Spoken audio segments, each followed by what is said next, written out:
講你都唔信啊！首期1萬蚊就可以入住呢套上下2層嘅別墅現樓單位啊，帶埋前後花園嘅，呢邊就係車庫嘅位置啦。花園都非常之闊落嘅。而家我哋嚟睇下1樓嘅空間設計先。呢邊咧係做咗我哋嘅餐廳同埋客廳嘅位置啦，成間屋都採光都非常之好嘅，而且我哋1樓仲有間房可以作為一個長輩房啦，側邊就有洗手間嘅位置啦。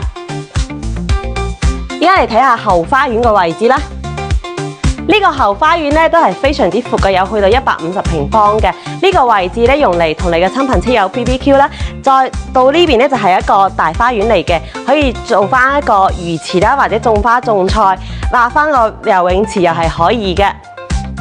依家上嚟睇下第2層啦，總共有2個套房，加埋呢度咧係做咗個書房嘅。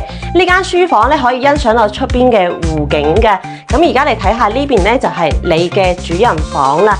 我哋呢個主人房都係帶個超大嘅衣帽間啊，加上我哋呢個主人房咧係2面嘅採光啊，唔使開燈都係可以嘅。呢邊就望翻我哋嘅後花園啦。而家你睇下最後一間房，呢度都係一個套房嚟嘅，做咗個270度嘅衣櫃，都係有個洗手間，做到3邊落床，可以望到花園景嘅。呢個2層嘅別墅，你心唔心喐呢？如果你手頭上有1萬蚊啊，月供5000蚊就可以攞低啦，上下2層嘅別墅啊，去到深圳前海都係1個鐘嘅車程，1個鐘就可以到港珠澳大橋關口啦。有興趣嘅朋友快啲揾我睇樓啦！